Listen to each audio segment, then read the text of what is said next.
আজকের রেসিপিটা স্যুপ মোমো। আসসালামু আলাইকুম, সবাই কেমন আছেন? আমি ফার্স্ট টাইমে ট্রাই করতেছি।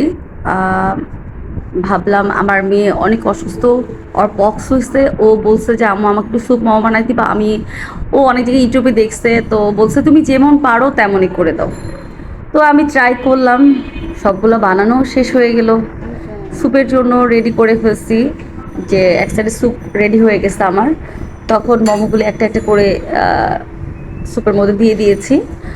তো আলহামদুলিল্লাহ ভালো করে আমি ভয় পাইতেছিলাম যে এটা ঠিক মতো ভেঙে যাবে কিনা তা কিনা, কিন্তু আল্লাহর রহমতে একটাও ভাঙে নাই।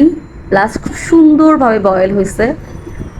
তো যখন সবগুলা দেওয়া হয়ে গেছে, টকবক টকবক করে ফুটতেছিল, এত সুন্দর একটা স্মেল আসতেছিল। আমি আবার স্কিপ হয়ে গেছে, আমি একটু লেমনের উপরে ক্রাশ দিয়েছি, যেটা সুন্দর একটা লেমন লেমন ফ্লেভার আসতেছিল। তো আলহামদুলিল্লাহ ভালোই লাগতেছিল দেখতে, মাশাল্লাহ অনেক সুন্দর লাগতেছিল, ঘ্রাণটা খুব সুন্দর বেরোচ্ছিল। অনেকক্ষণ ফুটানো হয়েছে, প্রায় 10 মিনিটের মতো আমি ফুটিয়েছি। তারপর আলহামদুলিল্লাহ আমার বাচ্চারা খেয়ে বলে আমি মাশাল্লাহ অনেক মজা হয়েছে।